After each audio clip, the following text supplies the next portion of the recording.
What's up? Good morning. Let's step into the office. Good morning, good afternoon, good night. Pedro DoorDash Santiago back at you. What a beautiful sunny morning in my St. Louis market. Ooh, going off. Let's see. Real time. Oh, Schnucks, Florists, and Gifts. So they have like Schnucks, like a deli counter. I'll never go because they're not. It takes forever. 12 miles for $5. No, thank you. But let's get on to some positive DoorDash news. DoorDash has been testing, as a lot of us know, different things in different markets, okay? Some things go nationwide if they stick. They test out new base pays, they test out certain features, and then they send the Dashers email communication or something if a new test of something's going down in that market. And people have been sending me a lot of things. Content creators and subscribers have been talking about certain things. This is what we're going to talk about today. I think it's absolutely fantastic. I hope it goes nationwide. Some of you might think differently, and that's okay. But I've been talking about this on this channel for a while. Let's get into it. So, maybe DoorDash is listening. Tony, you out there, my friend? Parameters that riders could set, that Dashers could set. I'll give you a quick example. Uber, for example. I have the Uber platform. Rideshare, Uber Eats, and a thing called Connect, which is like bigger packages and things like that. Never done one of those. But when I'm out and I turn the Uber app on, I can set a preference. Do I want to do all three? Do I want to just do Uber Eats? Do I want to turn off Uber Eats and just do rideshare and pick up people? It's a rider preference. When you get to a certain tier as a driver, you can set preferences as far as miles, going in a certain direction. It's really, really, really nice. DoorDash sent this here to a subscriber of mine, and they were gracious enough to share it. Thank you very much. To where Dashers, they're testing this, Dashers can set restaurant preferences, places they want to go, places they don't want to go. I've been talking about this for months. I think it's a great idea. Let's get into it deeper. All right, so this is testing out, and it could stop and end. It's a beta test, whatever people call it, right? But sometimes when these tests happen, they stick, sometimes they don't. This is why I think it's a good idea. Dashers will be able to go in, when you get that email, you hit there's a little click here icon. You can set your preferences to convenience stores or restaurants. You can even you could even select which particular merchants you want to get offers from or not. Now, some of you might say, Pedro, it means I'm going to get less offers, right? If I don't want to do, and as you see in the video later, I made a video yesterday about 5 places I think should be off the platform. What timing? We're going to see that in a little while. But like these 5 restaurants, I would, in my market, say, I don't want to go to it. So I'd click, boop, don't want to go to these. I'll never see those trash offers. Now, they're not always trash, but they could be trash, not only based on tip or no tip, but miles sometimes tend to historically be crazy, long wait times, rude staff, difficult customers that order from these merchants. So I think it's a fantastic idea. We have a little bit of control as an independent contractor and a Dasher and a driver to not have to sit here while we're driving and click these buttons on all these Walmart orders, right? Click these buttons on all these McDonald's, maybe it's Wingstop for you, Popeyes, Churches. I mean, the list goes on, right? In some markets, it's going to be different, but you as a driver can set your preferences. I mean, to me, that is a great test that DoorDash is doing, right? Why are they doing it? I don't know. Maybe it's because they notice a lot of people don't want to go to Walmart, as an example, and they hit don't want to go to store when you decline it, and they're seeing enough of that. And then also, when enough Dashers in a particular area say no to a particular place or a particular order, sometimes and eventually over the course of so many declines, that base pay might go up, right? So as the base pay goes up, more Dashers decline, the base pay goes up, the cost incurred to DoorDash to get that order out goes up. Their cost goes up because they want to fulfill the order, but now they got to do it at a higher cost. So if they say, Pedro, just tell me you don't want to go to Walmart and McDonald's, I'll make it happen for you. Let's see if enough Dashers do the same thing and enjoy it. Let's see if we see a cost benefit from it so that, Sam wants to go to Walmart and McDonald's. So we'll just send it to him. He'll go. He won't decline it. That order gets filled. Pedro says he doesn't want to go, or sometimes when he does go, he has to unassign it. More cost for us, angry customer. This is a good thing, and I've talked about on this channel. When DoorDash does something good, bad, or indifferent, I'm going to share it. I share everything in real time. I share everything that happens. Now, a lot of you will say, oh, it's negative. It's negative. Pedro, you've been negative. You know, what's going on? Where are the positive vibes? I respect that because there's some truth to that. But I'm just giving you guys the real out here, what is happening, how it's impacting me, how it's impacting you based on what you guys send me and what you say in the comments. I read every single comment. If I got a video that has 500 comments on it, 300 comments, I'm responding and reading to every single one. I got the receipts, look back at the videos. So I see and I try to have a positive but realistic pulse on the community that we have. I think, in my opinion, this is a really good idea. Hope it goes everywhere. Now, some might say, well, then now we're, you know, Pedro, sometimes I like to go to McDonald's and sometimes I like to go to Walmart. I hear you. I've done both of those orders many, many, many times from those places. But at the end of the day, if you're going to tell me, hey, I don't have to worry about ever seeing an offer from them, laughing at it, declining, let the person that wants to go there, go there. I think this is fantastic. Frank is a subscriber that sent me this. Maybe he can share with us as it goes along in this market. It goes live on the 16th, which is in 2 days. It's going to go live. It doesn't say when it's going to end, but it's going to go live, okay? Those split screens, you can look back and kind of read. I didn't go verbatim what it said. It was very simple. I gave you the nuts and bolts of it, okay? Can't take that one because it's Jack in the Box. So that's the perfect example, like Jack in the Box. I don't like going there. I've gone there 3 or 4 times maybe, which isn't a lot. And each time it's an issue, or I have to unassign it, or the tablet's down, or it's a long wait. It's just not worth it. And those payouts can be good. They can be $6, $7, $8, but they're never like a lot. You know, they're never like a lot where it's, you know, where it's worth it to wait. Now, one more thing we'll talk about. Wait times. We're getting paid for wait times. So DoorDash also is going to start something in other pilot test cities where they're going to pay us. Basically, if you're waiting 20 minutes, you'll get $3 and some change. If you wait an hour, you'll get $9. This is similar to a Chipotle hub, but it's going to be for any order that you have to wait and that you keep. So by the time you get there, you know, clock starts, whatever, or if it's past 10 minutes. I don't know. I don't think it's great, but I don't think it's bad. There are some orders I have waited 20 minutes for, and if, like I did it the other day, I would have got paid an extra $3 for doing that. So it's extra money, small incentive, I think, to not unassign that order and be a little bit patient. Maybe your max wait time is 10 minutes, maybe it's 15.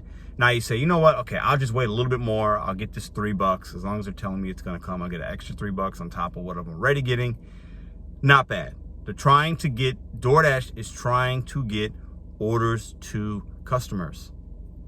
I have a video coming out in the next week or so where I'm interviewing, short little interview. I'm asking staff at restaurants, managers, whoever will speak to me. I've already done it a couple that I have filmed. Hey guys, how many orders do you guys have at the end of your shift that never get picked up? And I want to let them just say whatever they want to say. Oh, yeah, a lot. Oh, not a lot. Oh, yeah, we know people that don't tip. One girl told me, we set it out at the end of the night for the homeless, and they get it. Orders aren't getting picked up, either because it's merchants ran slowly and improperly, so we have to unassign because we don't want to waste time. No tip orders. So DoorDash is trying to do what they can to keep that market share.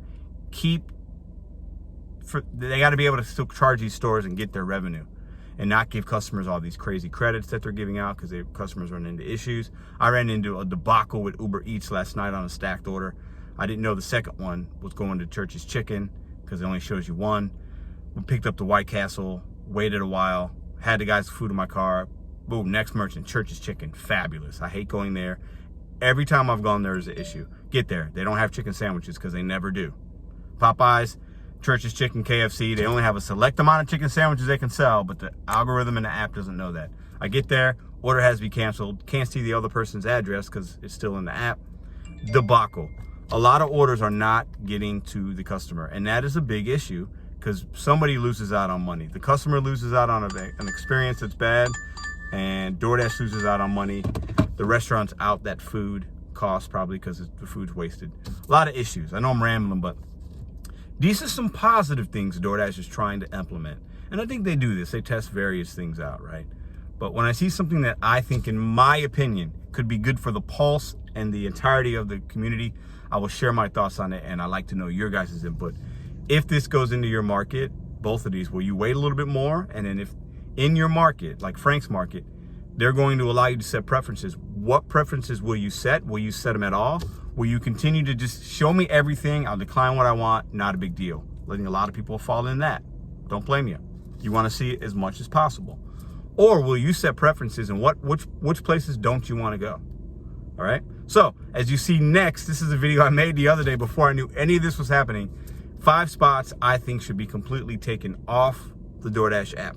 Those are strong words, I know, but hear me out.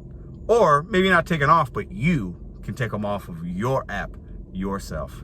Let's get into it. I hope you guys have a fabulous Saturday. I'm gonna go get my tattoo. Got to get the rest of my sleeve, and then I'm gonna go out. Maybe I'll take you guys inside the shop with me. I don't know. If not, you guys have a fabulous Saturday. Enjoy my 5 that I would be 86ing off the app. See you guys mañana. What up, guys? DoorDash Santiago back at you with another daily vlog. This one's gonna be real different. So I'm gonna tell you what it's about, and I'll give you a minute to decide if you want to stay.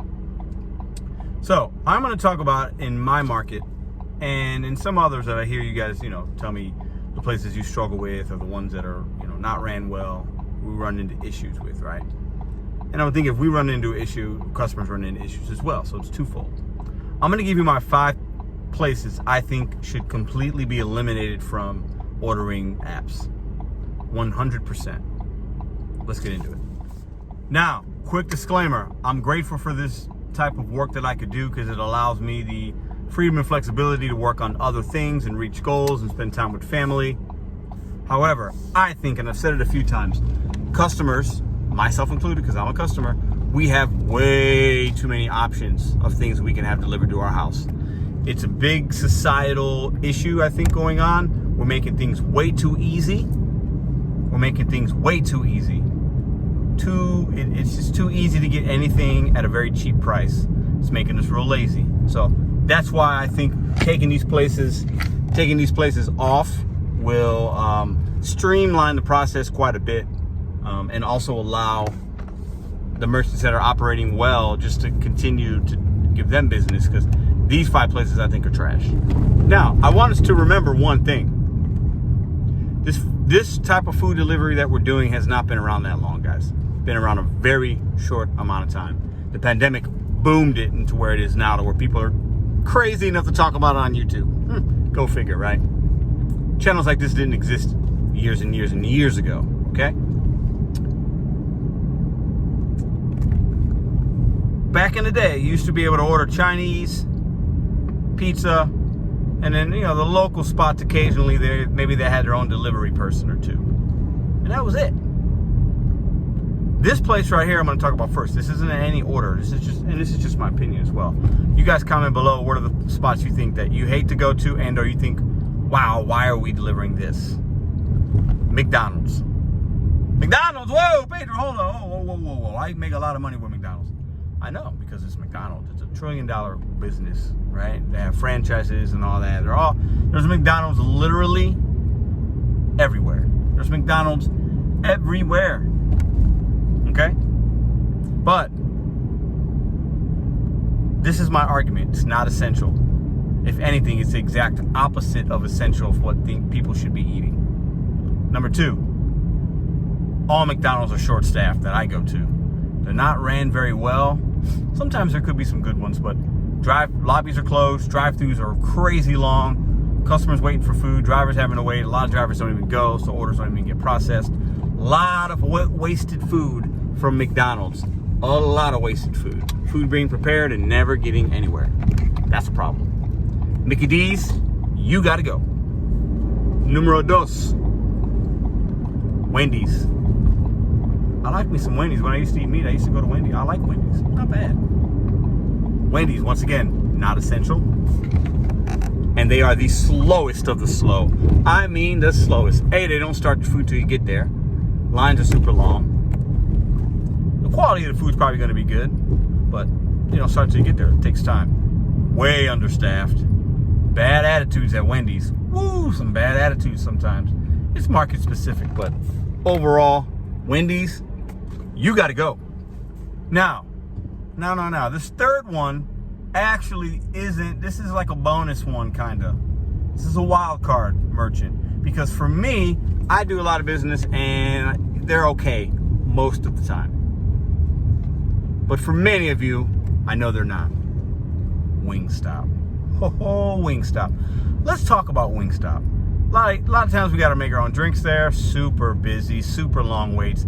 Those places can be a nightmare to go. After 9 o'clock, you go to a Wingstop, it's almost like you're walking into a club. And it is a madhouse of all kinds of people, all kinds of attitudes. And it's a beautiful thing sometimes. Great people watching. Go to any Wingstop in any city in America at about 9:45. Woo, you're going to find some characters up in there. All right? But, once again, not essential. Right? Tasty. Not essential. A lot of trash orders come from Wingstop. Woo! A lot of bad orders come from Wingstop. So Wingstop, you got to go. 4. Popeye's Chicken. Popeye's Chicken, you got to go. That's all I'm going to say. Speaks for itself. Number 5. Save the best for last. Walmart. Walmart. The worst of the worst. In some of your markets, I know where you're saying, Pedro, hold up. I make good money with Walmart. I get good tips. I get it. You can pull in, they'll load your car sometimes on those orders, and it can be quick, and it can be a good $15. I understand. But overall, 95 to 99% of the time, they're garbage. You're sitting there, you're waiting, you're scanning things. Customers don't know that DoorDash drivers are delivering, or Uber drivers are delivering them their soap and dog food. So they don't feel like they got a tip, because they don't tip the Amazon or FedEx guy. They don't tip the postman, but they're feeling like that's the same work. Misinformed customer, right? Walmart and DoorDash and these partnerships should be ashamed of themselves for the amount that they try to pay us to do 8 orders. I've been offered 8 orders for like $10. It's insanity. Insanity. Walmart, in some cases, they have come off the platform and they're using Shipt or whatever else. I hope it works out for you. But as far as DoorDash, Uber Eats, and Grubhub or whatever, Walmart, you are kicked off the Dash platform island. Adios. All right, guys. Now let me know in the comments below what merchants you think should be erased off the face of the platforms. Now, this will never happen, but it's fun to talk about. Those are my 5. What do you got? Little bonus clip for you guys. I'm going to be doing a video in the next couple days. It's going to come out and give you a teaser. I'm going to be interviewing restaurant employees or management. I'm going to ask them in live time. None of this is scripted. This is my question to them. Hey, do you guys have a lot of orders that don't get picked up? And I'm just going to see what they say.